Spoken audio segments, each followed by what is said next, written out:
ॐ सहनाववतु सहनौ भुनक्तु सह वीर्यं करवावहै तेजस्विनावधीतमस्तु मा विद्विषावहै। ॐ शान्ति शान्ति शान्तिः।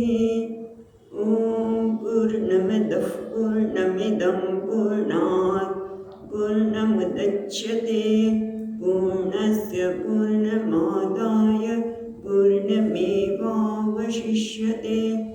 ॐ शान्ति शान्ति शान्तिः। श्रुतिस्मृतिपुराणानाम् आलयं करुणालयं नमामि भगवत्पादं शङ्करं लोकशङ्करं शङ्करं शङ्कराचार्यं केशवं बादरायणं सूत्रभाष्यकृतौ वन्दे भगवन्तौ पुनः पुनः। ईश्वरो गुरुरात्मेति मूर्तिभेदविभागिने व्योमवद्व्याप्तदेहाय दक्षिणामूर्तये नमः। ॐ पार्थाय प्रतिबोधितां भगवता नारायणेन स्वयं व्यासेन ग्रथितां पुराणमुनिना मध्ये महाभारतम् अद्वैतामृतवर्षिणीं भगवतीम् अष्टादशाध्यायिनीम् अम्ब त्वामनुसन्दधामि भगवद्गीते भवद्वेषिणीम्। यं ब्रह्मा वरुणेन्द्ररुद्रमरुत स्तुन्वन्ति दिव्यैस्तवैः वेदैः सामपदक्रमोपनिषदैः गायन्ति यं सामगाः। ध्यानावस्थिततद्गतेन मनसा पश्यन्ति यं योगिनः यस्यान्तं न विदुःसुरगणाः देवाय तस्मै नमः। छठो अध्याय 27मो श्लोक।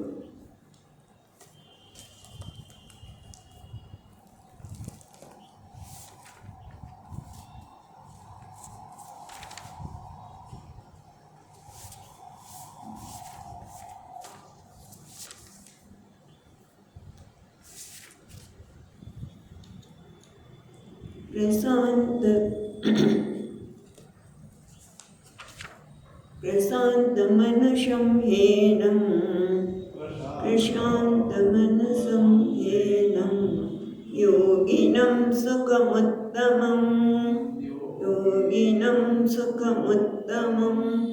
उपैति शान्तरजसं ब्रह्मभूतमकल्मषं युञ्जन्नेवं सदात्मानं योगी विगतकल्मषः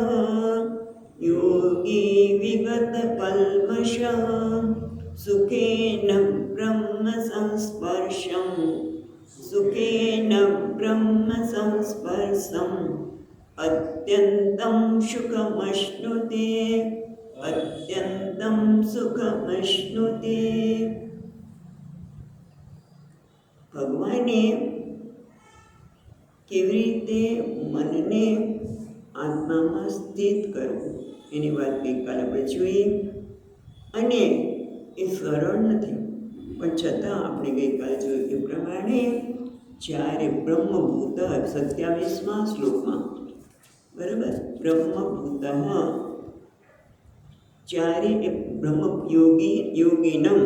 યોગીનમ બ્રહ્મભૂતમ, જે યોગી છે એ જે બ્રહ્મભૂત બ્રહ્મ જેનું સ્વરૂપ છે એને જાણવાથી યોગીઓ બને છે શાંત રજસમ, જેના રજસ છે જે બધા દુઃખ છે અથવા તો દુઃખના ગઈકાલે શબ્દ વાપર્યો હતો દ્વૈત સંસાર, એ દ્વૈત સંસાર છે, દ્વૈત રહે છે પણ સંસાર જતો રહે છે, એટલે કોઈ દુઃખ રહેતું નથી. રજસ દુઃખ નથી તો અકલ્મષમ, એટલે આપણે કહ્યું તો કલ્મશ એટલે કે જે પાપ અથવા તો ધર્મ અને અધર્મ બંનેને ભગવાન ભાષ્યકારે અકલ્મષ એટલે ધર્મ અધર્માદિ વર્જિત, જ્યારે ધર્મ અને અધર્મ બંનેથી ઉપર ઉઠી જાય છે ત્યારે એને કહે છે અકલ્મષ, અને એના પરિણામે એ કેવું બને છે પ્રશાંત મનસ, એનું મન પ્રશાંત પ્રકર્ષણ શાંત, એટલે કે એના મન એ જ્યારે વ્યવહાર કરે છે ત્યારે વિવિધ પ્રકારના લોકો સાથે વ્યવહાર કરવાનો છે ત્યારે પણ એનું મન પ્રશાંત પ્રકર્ષણ શાંત રહે છે, અને એના કારણે યોગી ઉત્તમમ સુખમ ઉપૈતિ, એના કારણે યોગી ઉત્તમ સુખ, ઉત્તમ એટલે કે જે સુખમાં કોઈ મર્યાદા નથી, જે સુખ આવવાને જવાળું નથી, કારણ કે સામાન્ય રીતે જે સુખનો અનુભવ કરીએ છીએ એ લાંબો વખત ટકતું નથી. પછી બીજા સુખની ચિંતા કરીએ, કંઈક ખાવાની ઈચ્છા થઈ એટલે ખાવાની વસ્તુ મળી, ગમતી વસ્તુ સુખ મળ્યું, પછી હવે ક્યાંક ફરવા જઈએ, કંઈક આ કરીએ પેલું કરીએ, દરેક વખતે સુખને એ કેવું છે મર્યાદિત સુખ છે અને ઉત્તમ સુખ છે. એ જ વસ્તુને ભગવાન 28મા શ્લોકમાં બીજી રીતે કહે છે. જો હવે અહીંયા જો યોગીનમ સુખમ ઉપૈતિ, અહીંયા 27મા શ્લોકમાં ભગવાન શું કહે છે? યોગીને ઉત્તમ સુખને ઉપેતિ, એને પ્રાપ્ત કરે છે. એટલે બરાબર, યોગીનમ સુખમ ઉત્તમમ ઉપૈતિ, યોગી ઉત્તમ સુખને પ્રાપ્ત કરે છે. અથવા તો બીજી રીતે જોઈએ તો ઉત્તમ સુખ યોગીને પ્રાપ્ત કરે છે, રાઈટ. અહીંયા જો ઉત્તમમ સુખમ યોગીનમ ઉપૈતિ, એટલે ઉત્તમ સુખ છે યોગીને પ્રાપ્ત કરે છે, એટલે કે ઉત્તમ સુખ છે યોગી પાસે પહોંચે છે, એવું થયું ને, ઉપૈતિ એટલે પહોંચે છે. ઉત્તમ જે સુખ છે એ યોગી પાસે પહોંચે છે, એટલે એવું શું થયું? યોગી પાસે પહોંચે, યોગી કર્મ બન્યો અને ઉત્તમ સુખ છે કર્તા બને છે. ઉત્તમ સુખ છે એ યોગી પાસે પહોંચે છે, એટલે શું થયું કે બીજી રીતે જોઈએ તો યોગી છે એ આજે ઉત્તમ સુખ છે એટલે આનંદ, જે મર્યાદિત અમર્યાદિત આનંદ કહો, જે અતિશય આનંદ કહો, એ યોગી પાસે જાય છે, એટલે પહોંચીને પ્રભાવિત કરે છે, એને અભિભૂત કરે છે, એને આંજી નાખે છે. તમે જો ઘણી વખત એવું બનતું હોય છે કે ધ્યાનના પરિણામે ઓલો આનંદથી અભિભૂત થઈ જાય છે, સુખથી અભિભૂત થઈ જાય છે. સુખ અને આનંદ તમે શાંતિ વાપરો એટલે અભિભૂત થઈને માણસ બહાર નીકળવા માગતો નથી. તો ના, એવી રીતે નથી. એટલા માટે તમે જુઓ પાછા 29મા શ્લોકમાં શું કહે છે ભગવાન? 28મા શ્લોકમાં, 29મા નહીં, યુંજન્નેવં સદાત્માનં યોગી વિગત કલ્મષઃ સુખેન બ્રહ્મ સંસ્પર્શમ અત્યંતમ સુખમ અશ્નુતે. અહીંયા શું કહે છે? અત્યંતમ સુખમ અશ્નુતે, એટલે અત્યંત સુખને એ પ્રાપ્ત કરે છે. ત્યાં સુખ પહોંચે છે એવો અર્થ કર્યો, એને અહીંયા પ્રાપ્ત કરે છે. તો આ બધે જુદા છે કે ના? પહેલાં તો એક વસ્તુ સમજીએ કે ઉત્તમ સુખ અને અત્યંતમ સુખ બંને એક જ છે. પહેલામાં ઉત્તમ સુખ જે શબ્દ વાપર્યો ભગવાને, એ જ અહીંયા અત્યંતમ સુખમ અશ્નુતે. અત્યંત જેનો કે અત્યંત માટે તમે જોઈએ તો અંતમ અતિત્ય વર્તતે ઇતિ અત્યંતમ, જે અંતને પર, અંતનેથી પર છે. અંત અતિત્ય વર્તતે ઇતિ અનંતમ, એટલે નિરઅતિશય સુખમ. આ કેવું છે? નિરઅતિશય સુખમ એટલે કે હવે જરાક આગળ વિચારીએ. અત્યંતમ સુખમ અશ્નુતે, એક એક શબ્દ જોતા છીએ તો અત્યંત એટલે જે નિરઅતિશય છે, જેનો કોઈ અંત નથી, એ સુખને એ પ્રાપ્ત કરે છે. એટલે ખરેખર તો શું કહેવા માગે છે? પહેલામાં કીધું કે આનંદ છે એ યોગી પાસે પહોંચે છે. ઉત્તમમ સુખમ ઉપૈતે, આનંદ એની પાસે પહોંચે છે. અહીંયા કહે છે આનંદને એ પ્રાપ્ત કરે છે. ટૂંકમાં બંનેમાં જોઈએ તો શું કહેવા માગે છે કે જેમ કે આપણે આ દ્રષ્ટાંત જોયેલું છે, જેમ કે ગંગાજી વહી જ રહ્યા છે. ક્યાં જાય છે? સાગરને મળવા માટે. તો એ વખતે આપણે ગંગા સાગર ઘણી વખત ગયા છે. કોલકાતા પાસે ગંગા સાગર છે, જ્યાં ગંગાજી સાગરને મળે છે. તો ગંગાજી સાગરને મળે છે કે સાગર ગંગાને મળે છે? એ કારણ તમે જુઓ કે અમુક જગ્યાએ ગંગાજીનું પાણી ખારું હોય છે, એટલે એવું કહેવાય છે કે સાગર ગંગાજીને મળવા જાય છે, જેને ગંગાજી સાગરને મળે છે. એટલે ટૂંકમાં બંને કોણ મળે છે? તો બંને એક થઈ જાય છે. એટલે ટૂંકમાં ત્યાં ગંગા અને સાગર બંને જુદા રહેતા નથી. એ રીતે જે યોગી છે એ અને ઉત્તમ સુખ કહો, આત્યંતિક સુખ કહો, એ કેવું છે? બંને જુદા નથી. ખ્યાલ આવ્યો? કારણ કે ઉપૈતી જ્યારે શબ્દ જોયો ત્યારે આપણે એમ લાગ્યું કે આનંદથી અભિભૂત થઈ જાય છે. ઉપૈતી આનંદ એને યોગી પાસે જાય છે અને અહીંયા કે છે પ્રાપ્ત કરે છે. એટલે ટૂંકમાં બંને આનંદ અને યોગી બંને જુદા રહેતા નથી, એક થઈ જાય છે. ટૂંકમાં કર્તા અને કર્મ એ બંને સાથે નથી. એટલે ટૂંકમાં બંને આનંદ અને આનંદને પ્રાપ્ત કરનાર યોગી બંને જુદા રહેતા નથી. માટે અત્યંતમ સુખમશ્નુતે. પણ એ કેવી રીતે પ્રાપ્ત થાય છે? બ્રહ્મ સંસ્પર્શન કે જે યુંજન્યમ સદાત્માનમ યોગી વિગત કલ્મસઃ સુખેન બ્રહ્મ સંસ્પર્શમ અત્યંતમ સુખમશ્નુતે. આપણે બ્રહ્મ સ્પર્શ એટલે આપણે ગઈકાલે વાત કરી હતી, પણ સ્પર્શ એટલે સ્પર્શ કરવો એવું પણ નહીં, તાદાત્મ્ય પણ નહીં, પણ એનું જ્ઞાન પ્રાપ્ત કરે. બ્રહ્મના જ્ઞાનને પ્રાપ્ત કરીને એ અત્યંત સુખને પ્રાપ્ત કરે છે. પણ કેવી રીતે? તો એક તો એ જોઈએ યુંજન એવમ સદા આત્માનમ.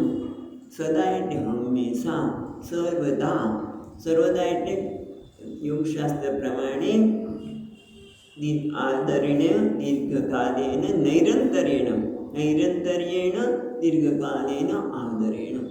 દીર્ઘકાલેન લાંબા સમય સુધી આદરપૂર્વક નૈરંત્ય હંમેશા સતત આત્માનમ યુંજન, આત્મા સાથે જોડાઈને પોતાના સ્વરૂપને જાણીને યોગી વિગત કલ્મશ. અને બીજું મહત્વનું શું છે? વિગત કલ્મશ. એ જે બધા જ કલ્મશમાંથી પાપમાંથી મુક્ત થયેલો છે. અને માટે જ સુખેન બ્રહ્મ સંસ્પર્શમ. અને એટલા માટે એ સુખ અનાયાસેન, ગઈકાલે પ્રયત્ન વગર, સ્વામીના શબ્દોમાં કહ્યું એ પ્રમાણે એ કોઈ આંસુ પાડ્યા વગર, પરસેવો પાડ્યા વગર એ પ્રાપ્ત કરશે. એના માટે અહીંયા યોગશાસ્ત્રમાં સુખેન બ્રહ્મ સંસ્પર્શમ, એના માટે સુંદર નવું શું કહે છે કે અંતરાય રહિત. સુખેનો અર્થ થાય છે અનાયાસ. શંકરાચાર્ય મહારાજ એ કરે છે યોગશાસ્ત્ર પ્રમાણે અંતરાય રહિત. કયા અંતરાય છે? તો 9 પ્રકારના અંતરાય છે.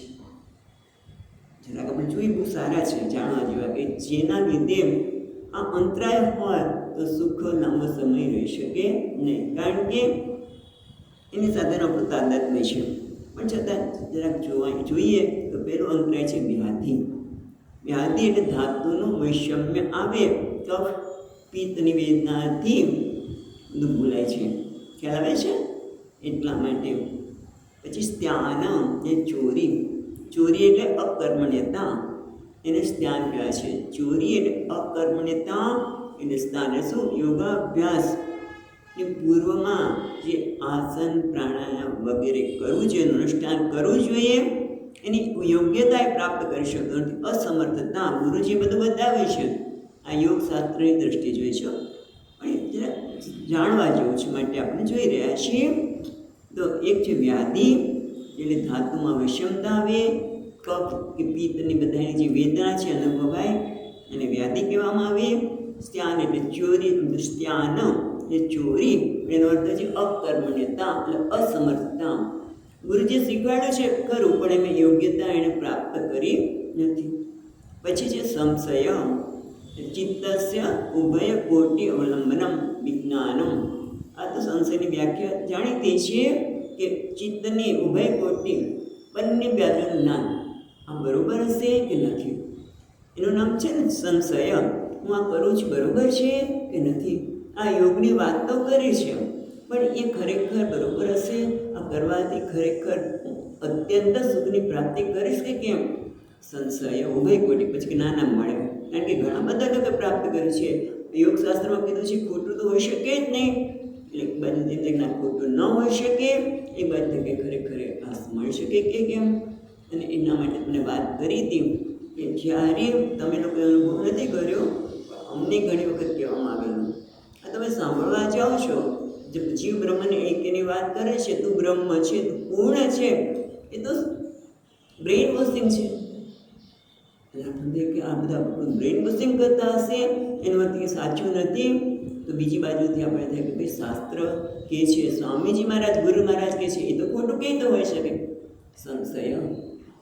પછી એના પછી આપણે નિર્ણય પર આવીએ, એની વાત એ નથી કરતા, આ તો બધા અવરોધની અંતરાયની વાત કરે છે. પછી બીજું અંતરાય છે પ્રમાદ.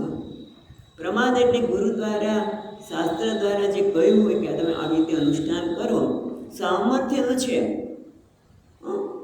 નિધિધ્યાસન કરવાનું સામર્થ્ય છે, હું આ ધ્યાન કરીશ તો દેહાત્મ બુદ્ધિમાંથી મુક્ત થઈ જઈશ, પણ કોઈક અંતરાય એવો છે કે એ કરવા દેતું નથી, એટલે બીજું કરે, જપ કરે, આ કરે, પણ આ થાય નહીં.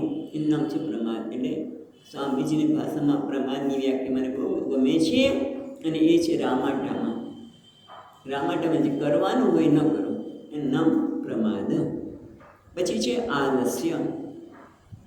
આળસ આવે કે શરીરમાં ભારે પણ લાગે, કફના લીધે કે ગમે તેના લીધે, અને શરીરમાં ભારે પણ આવવાથી ધ્યાન કરવાનું મન ન થાય, આળસ. કાલે કરીશું, પછી કરીશું, વગેરે વગેરે.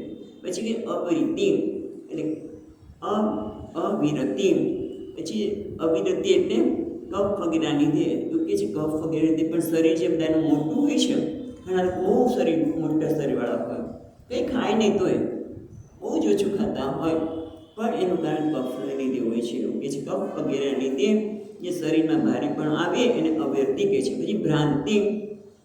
ભ્રાંતિ એટલે જેમ સુક્તિકામાં ચાંદીનું દર્શન કરવું એને આપણે ભ્રાંતિ. એમાં યોગમાં પણ ભ્રાંતિ થાય છે, ઇવન જ્ઞાનમાં પણ થતી હોય છે.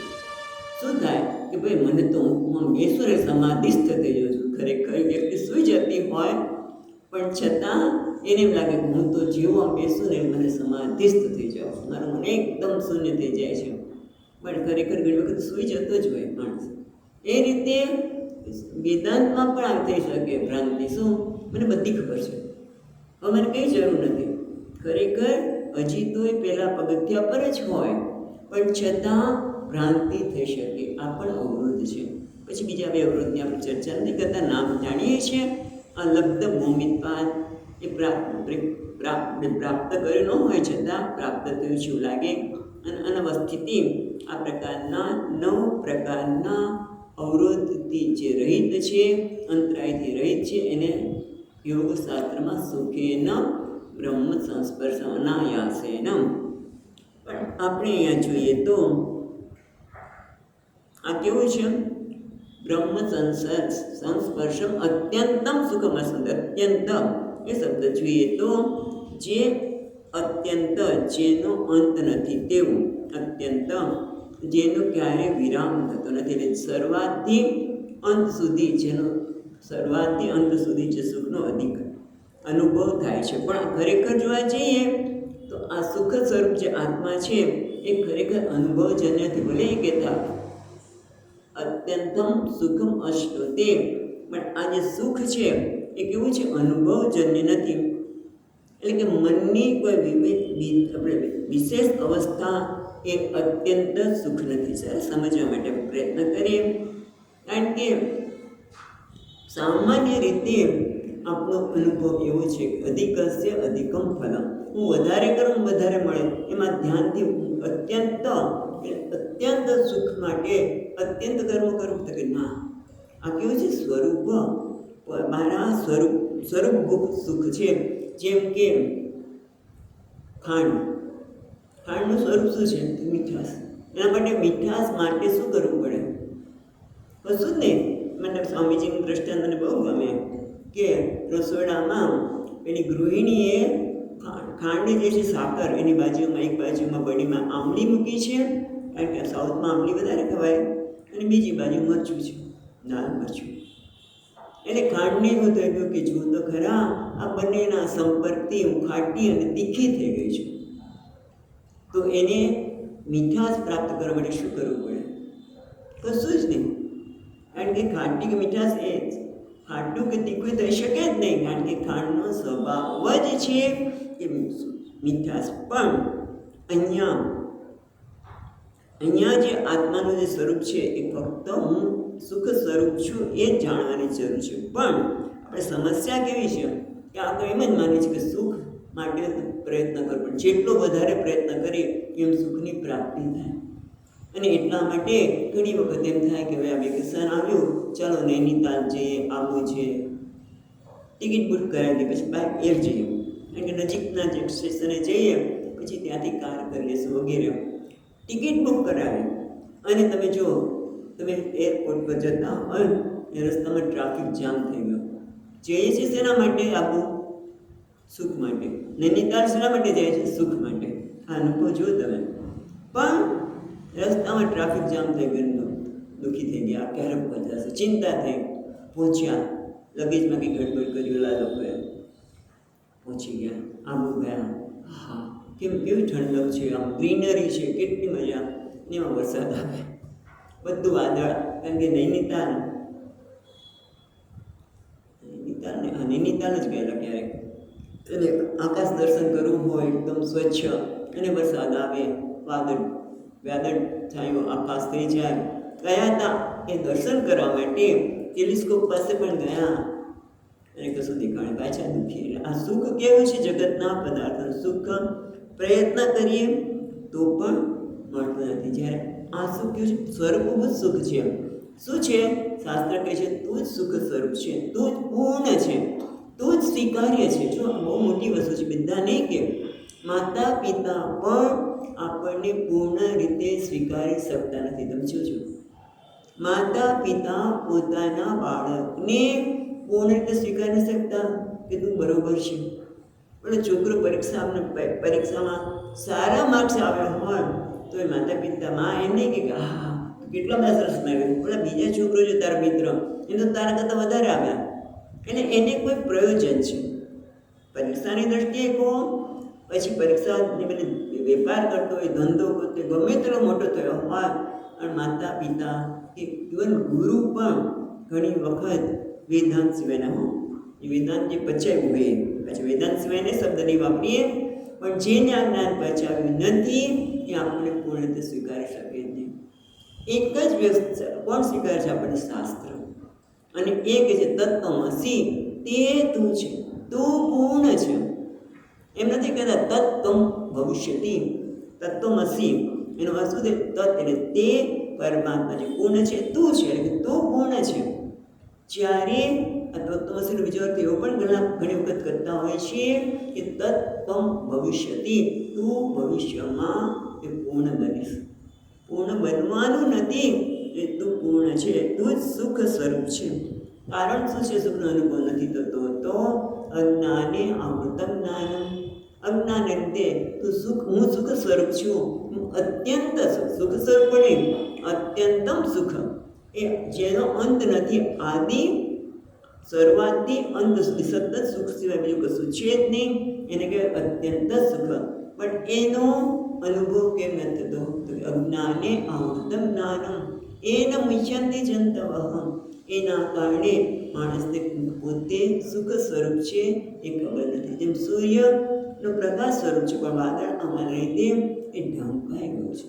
પણ જ્ઞાનેન આવૃતમ જ્ઞાનમ, પણ જ્ઞાન દ્વારા એ જ્ઞાનથી જ્ઞાનેન તદ અજ્ઞાનમ નાશયતિ, જ્ઞાન દ્વારા તે અજ્ઞાનનો નાશ કરી શકાય.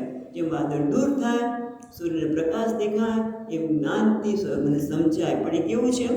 જ્ઞાનથી સમજાય કે તું પૂર્ણ છે, તું સુખ સ્વરૂપ છે. અને એટલા માટે ઉપૈતી કયું હોય કે અશ્નુતે, એ બંનેમાં કેવું છે? અત્યંત સુખ, એટલે કે જેમાં કર્તા અને કર્મનો ભેદ નથી. ખ્યાલ આવે? મેઇન વસ્તુ એ છે, અત્યંતમ સુખમ અશ્નુતે, જેમાં કર્તા અને કર્મનો ભેદ નથી. એવું અત્યંત જે સ્વરૂપભૂત સુખ છે એને શું કહેવાય છે? યુંજનેવ સદા આત્માનમ, હંમેશા આત્માની સાથે જોડાઈને, એટલે આત્માના જ્ઞાનની સાથે જોડાઈને.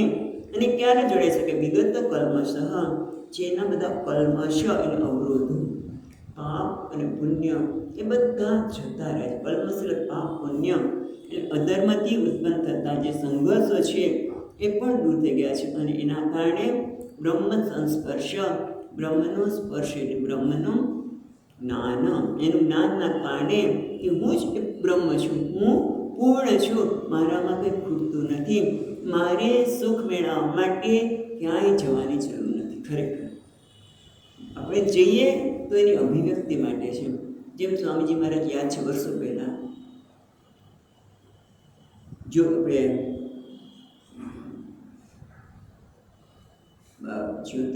જ્યોતિર્મઠ આવે એટલે કે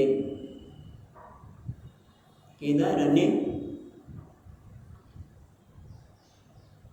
શબ્દ ચલીએ કે જે યાત્રાનું સ્થળ છે બદ્રીનાથ અમે જતા હતા. અને એ જ્યોતિર્મઠ સામે ગયા ત્યારે બરોબર યાદ આવ્યું કે જ્યોતિર્મઠ કેટલું સુંદર છે સ્વામીજી. તત્વમસી એ તું છે, તને જે સુંદરતા દેખાય છે અહીંયા છે ને, જ્યાં પણ જાય ત્યાં એ સુંદરતા કે પૂર્ણતા તારું સ્વરૂપ છે. ભલે ત્યારે યાત્રામાં જઈએ કે ક્યાંય પણ જઈએ ત્યારે પણ જે અનુભવ થાય છે એ હું જ છું.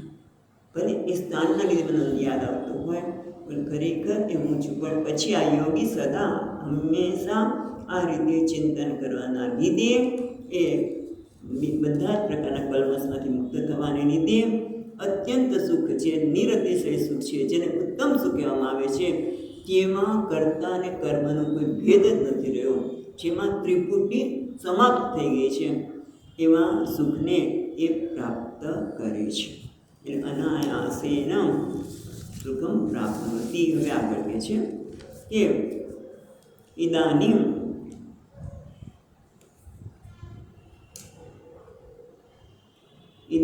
યોગસ્ય યત ફલમ બ્રહ્માત્મ એક દર્શનમ.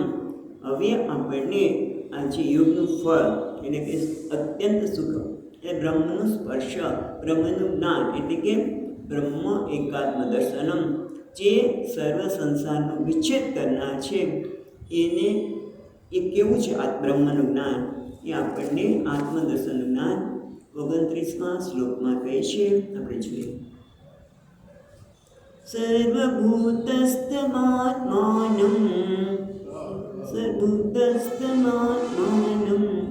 સર્વભૂતાનિ ચાત્મનિ ઈક્ષતે યોગયુક્તાત્મા સર્વત્ર સમદર્શનઃ.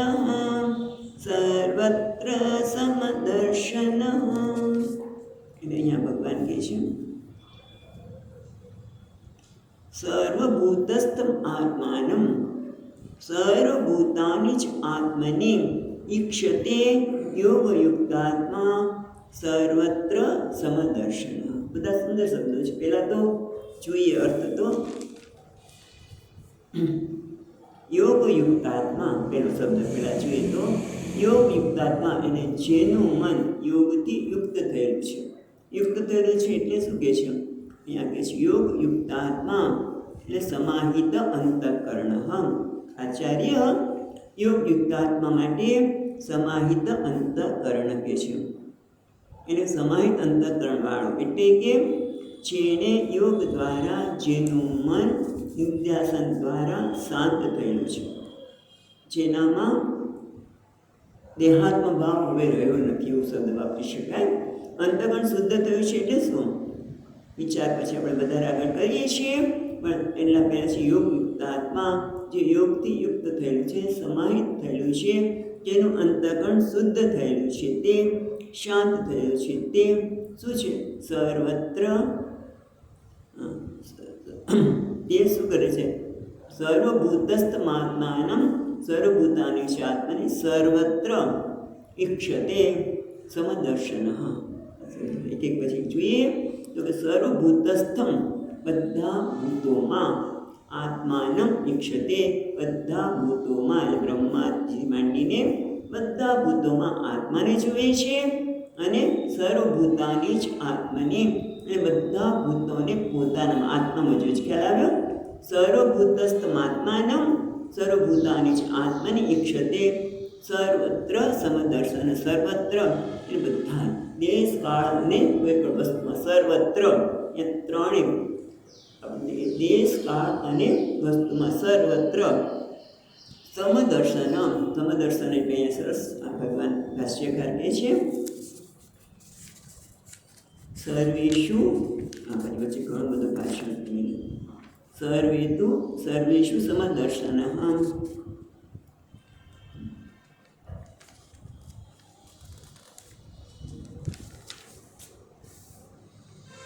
સર્વત્ર સમદર્શન. સર્વેષુ બ્રહ્માદિ સ્થાવરંતેષુ વિષમેષુ સર્વભૂતેષુ સમદર્શન. એના માટે સમદર્શન. સમ એટલે નિર્વિશેષમ વિક્રારહિત બ્રહ્મ આત્મિક વિષયમ દર્શનમ એટલે જ્ઞાનમ. સમદર્શન અર્થ આપણે કહ્યું સમ એટલે કે જે નિર્વિશેષ છે, નિર્દોષમ એ સમમ બ્રહ્મ. આગળ કીધું ભગવાને નિર્દોષમ એ સમમ બ્રહ્મ, જે બ્રહ્મ નિર્દોષ છે, તે નિર્વિશેષ છે, જે વિક્રિયા રહિત છે, એ બ્રહ્માત્મ એકત્વ જેનો વિષય છે એવા એનું દર્શન એટલે જ્ઞાન. એટલે જે બ્રહ્મ આત્મા એક દર્શન છે, એક છે એનું જ્ઞાન, એનું નામ સમદર્શન. સર્વત્ર બધી જગ્યાએ બ્રહ્માત્મા એકત્વનું દર્શન કરે છે. હવે આપણે પછી વિચાર શબ્દ કરીએ તો પહેલો શબ્દ છે સર્વભૂતસ્થમ આત્માનમ. સર્વભૂતસ્થ બધા પ્રાણી માત્રમાં એ આત્માને જુએ છે અને એને સમજાવવા માટે આગળ પણ ભગવાને આત્માધ્યાયમાં કહ્યું. શું કહ્યું?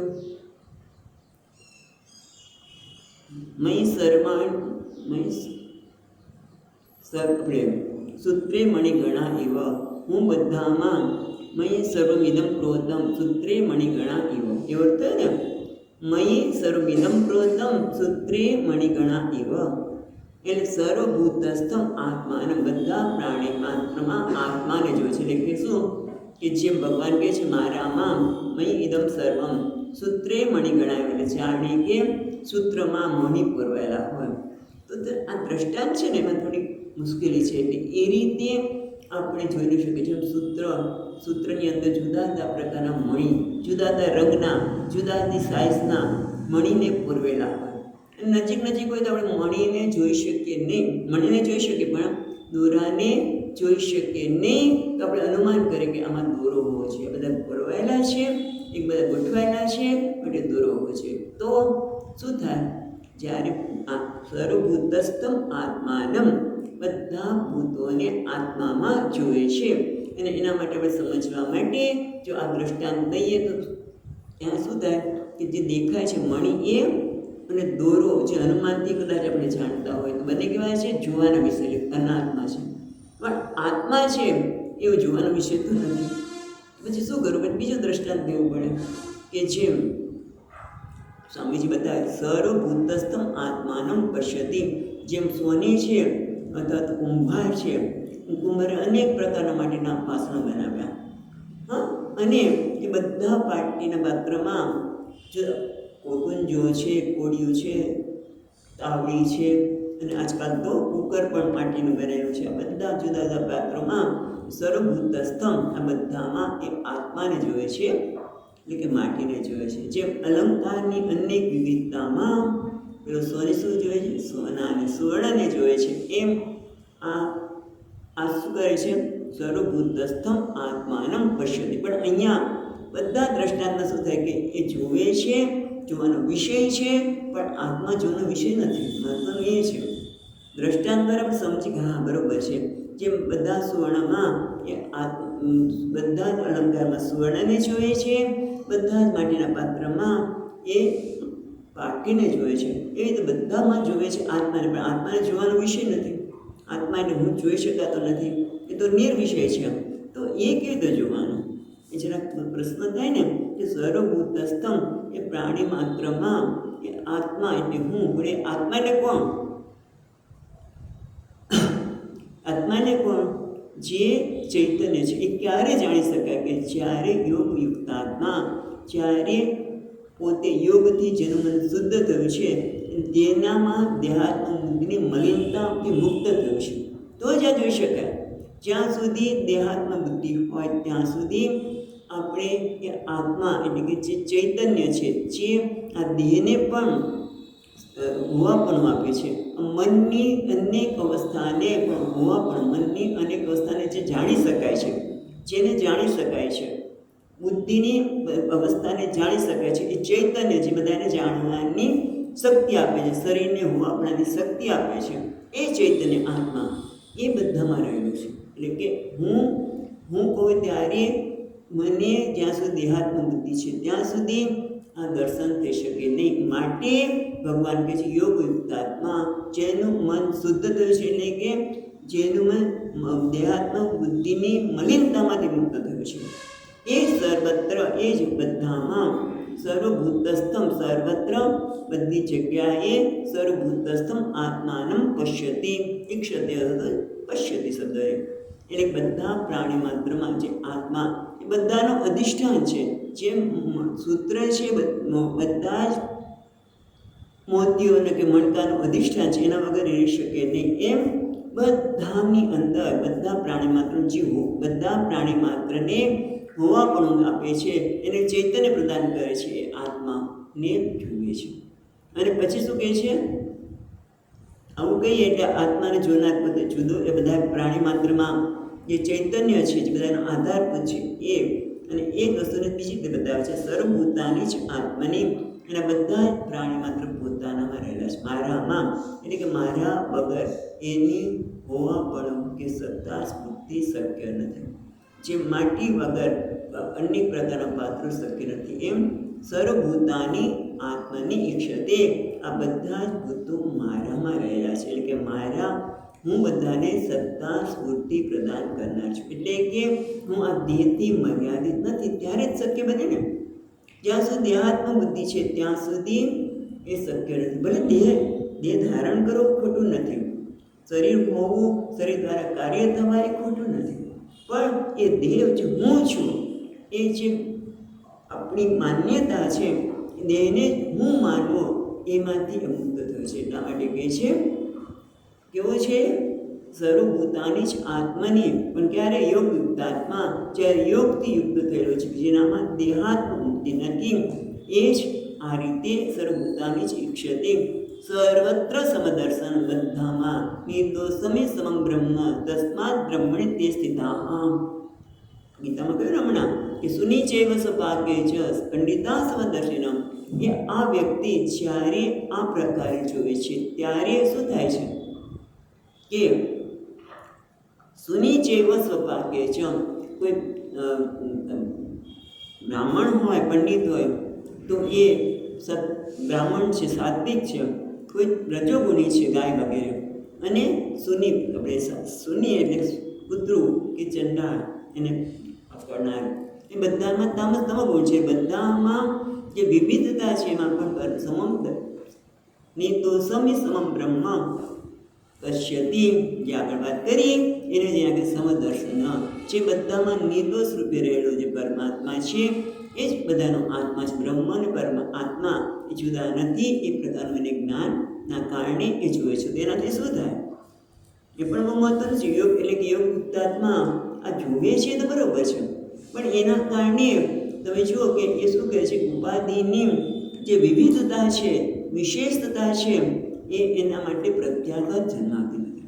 સુનિચેવ સુપાકે જે વાત કરી તે આપણે ચર્ચા કરી હતી ભગવાને કે જેનામાં વિવિધતા છે, ઉપાધિમાં અનેક વિવિધતા છે. કોઈ સાત્વિક ઉપાધિ છે, કોઈ રજોગુણી ઉપાધિ છે, કોઈ પુણ્યશાળી હોય. તમે જુઓ કોઈ પુણ્યશાળી આત્માને જોઈને એકદમ ભેટી પડે, આ મારા જેવી જ વ્યક્તિ છે, અને કોઈ અધર્મી હોય મોઢું ચડી જાય, એટલે પ્રત્યાઘાત. પણ આ વ્યક્તિમાં એવા કોઈ પ્રત્યાઘાત જ જન્મતા નથી. એટલે કે એનાથી પ્રત્યાઘાત જન્મતા નથી એનું કારણ કે એને ઉપાધિની વિવિધતા એનામાં એને પ્રભાવિત કરતી નથી. અને એટલે તદુસ થાય કે માન, અપમાન, પાપી, પુણ્ય કોઈ પણ વ્યક્તિ હોય, કોઈ માન આપે તો એના માટે આપણને આદર થઈ જાય, અપમાન કરે તો દ્વેષ થાય. આ બધાથી આ મુક્ત છે. અને એટલા માટે કે જે સર્વત્ર સમદર્શન, બધામાં આત્મા જે બધામાં જે નિર્દોષ છે, એટલે કે સર્વત્ર સમદર્શન, એટલે બીજા શબ્દમાં કહીએ તો સર્વત્ર સંવાદિતાના પૂર્ણતાના દર્શન કરે છે. એટલે કે જ્યારે ઉપાધિને જુએ છે ત્યારે ઉપાધિને જુએ છે, એની સાથે વ્યવહાર પણ કરે છે, પણ વ્યવહાર ક્યાં કરે છે? અસ્થિ ભાતિ પ્રિય. સર્વત્ર ઉપાધિને જુએ છે, એમાં જે પૂર્ણતા છે, જે સંવાદિતા છે, એના દર્શન કરે છે. એટલે કે ઉપાધિની સાથે વ્યવહાર કરતી વખતે પણ એ અસ્થિ ભાતિને પ્રિયના દર્શન કરે છે. સ્વામીજીની જે વાત યાદ આવી ગઈ અત્યારે આના સંદર્ભમાં કે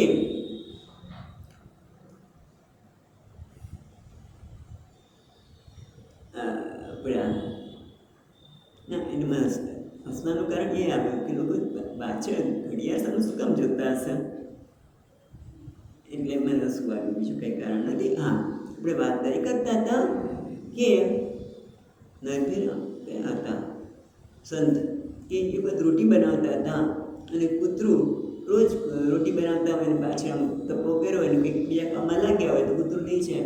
એટલે એને થયું કે કોણ લઈ જાય છે? તો પછી કહે છે કે કૂતરું લઈ જતું હતું. તો એકદમ ભગવાન ઉભા રહો, એટલે કૂતરું લઈ જાય તો આપણે ગુસ્સે થઈ જાય, અને ઉભા રહો ત્યાં રોટલી કોરી છે, જરા ઘી ચોપડી આપો. એટલે આવા બધા સંતો હોય છે કે જે સર્વત્ર કણે કણમાં પરમાત્મા, બીજા શબ્દોમાં કે આપણી ભાષામાં, સરળ ભાષામાં તો કણે કણમાં એ પરમાત્માના દર્શન કરે છે. એ અસ્થિ ભાતિના, અને પછી પોતાનામાં પણ, એ પણ મહત્વનું છે. બીજા બધામાં સિયા રામ મેં સબ જગ જાને, કરું પ્રણામ કર જોડી, પણ પોતાનામાં નહીં, એવું નહીં. પોતાનો તિરસ્કાર નહીં, બીજાનો પણ તિરસ્કાર નહીં, અને પોતાનો પણ તિરસ્કાર નહીં. પોતે પૂર્ણ છે, બધા જ એ જ પૂર્ણ તત્વ છે, એના દર્શન કરે છે. એ જ વસ્તુને અમે આગળ જોઈએ.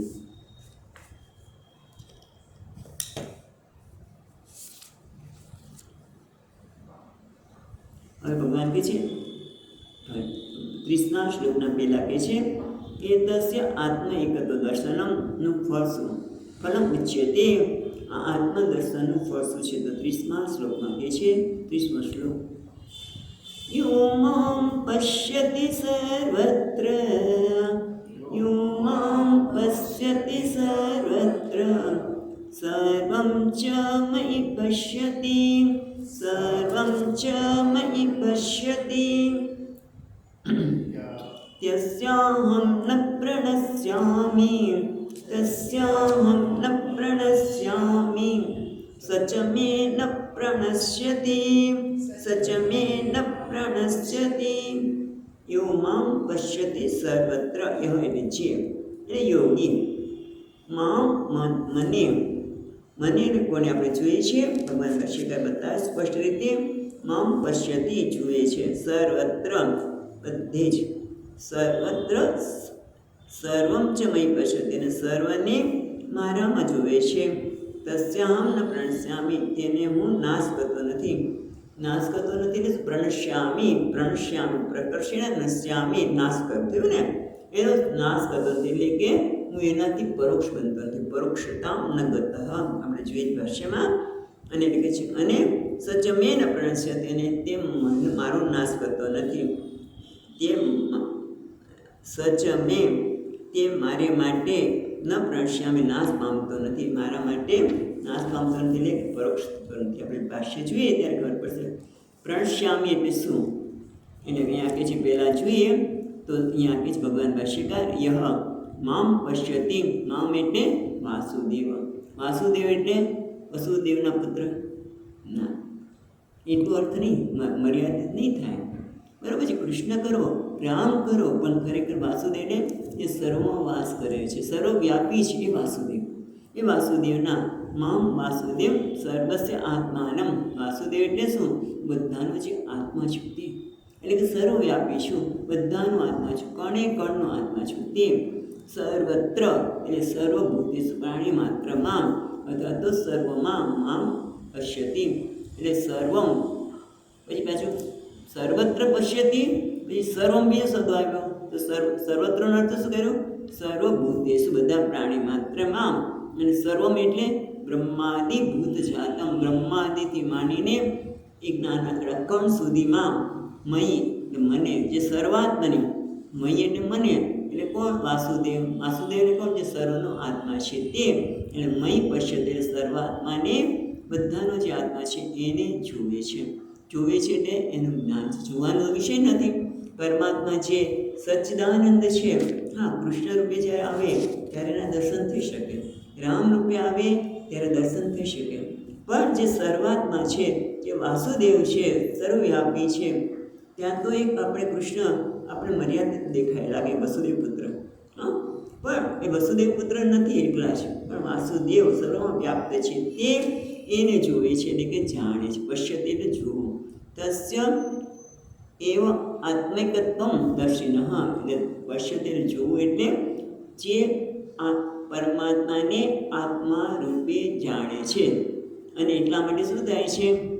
ભગવાન કે તસ્યહમ ન પ્રણશ્યામી, એને હું એટલે જે ઈશ્વર, ન પ્રણશ્યામી એ ન પરોક્ષતામ ગમિષ્યામી, એને હું એનાથી ક્યારે દૂર નહીં. પરોક્ષ એટલે અત્યારે આપણે આંખની સામે છે અને પ્રત્યક્ષ કહીશું, અને પરોક્ષ એટલે જે આંખની દૂર છે. દાખલા તરીકે અહીંયાથી કહીએ કે આપણે ભાવનગરમાં બેઠા છીએ અને કહીએ કે વૈષ્ણવ દેવી અથવા શ્રીનાથજી બાબા, એનું શ્રીનાથ બાબા તો સર્વત્ર છે, પણ જે શ્રીનાથજી નાથ દ્વારામાં છે તે એ કેવા છે? પરોક્ષ.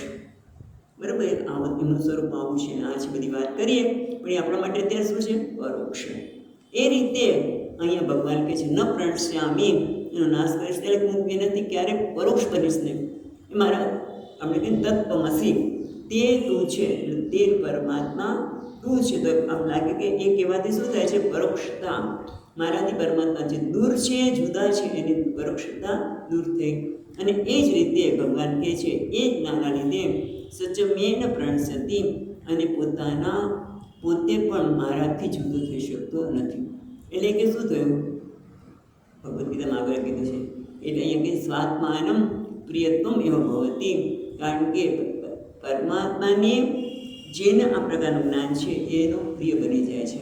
અને જે ન પ્રણશ્યતિ એનો નાશ કરતો નથી, એટલે કે એ પરોક્ષ થતો નથી, એટલે કે હંમેશા મારા માટે પ્રિય જ રહે છે. અને જેને આ જ્ઞાન છે એના માટે પરમાત્મા પણ પ્રિય રહે છે. કેમ? કારણ કે આત્માનસ્તુ કામાય સર્વમ પ્રિયમ ભવતી, બધાને સૌથી પ્રિયમાં પ્રિય હોય તો કોણ છે? આત્મા.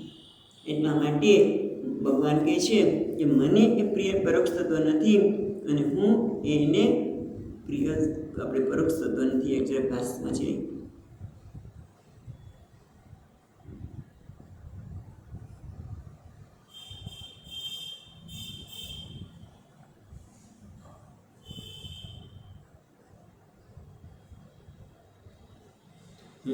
અહીંયા ટીકાકાર છે એ બીજું બતાવે છે. પરોક્ષી ભવતું એટલે ગમે તે કાર્ય કરે ત્યારે પણ અહીંયા વિધિ પ્રતિષેધ કોઈ પણ કાર્ય કરે ત્યારે પણ એ આત્માને પરમાત્માને ભૂલતો નથી. પરોક્ષિત અર્થ એવું થયો ને, ભગવાન કે એ મારાથી પરોક્ષ નથી થતો, એટલે કે એ મને હંમેશા પ્રિય છે, હું સતત એની સાથે જ પ્રિય કરતો. આમ તો બધાની સાથે પરમાત્મા છે, પણ એને સતત પરમાત્મા પોતાની જુદા નથી, એ સતત એનો અનુભવ કરી શકે છે અને પોતે પણ પરમાત્માથી ક્યારે જુદો થતો, ગમે તે કર્મ કરતો હોય ત્યારે એને સતત પરમાત્મા, દરેક કર્મમાં રહેલા પરમાત્મા એના દર્શન થાય છે. બહુ મોટી વાત છે, કેટલી સરળ નથી, કારણ કે આપણે તો થોડુંક કાર્ય બરોબર ન થાય, પરમાત્માને ભૂલી જઈએ, ઘરે એટલું કરું છું છતાં પરમાત્મા સાંભળતો નથી. આપણે વધારે પછી જોઈશું. અટકીએ છીએ. ઓમ પૂર્ણમદઃ પૂર્ણમિદં પૂર્ણાત પૂર્ણમુદચ્યતે પૂર્ણસ્ય પૂર્ણમાદાય પૂર્ણમેવાવશિષ્યતે.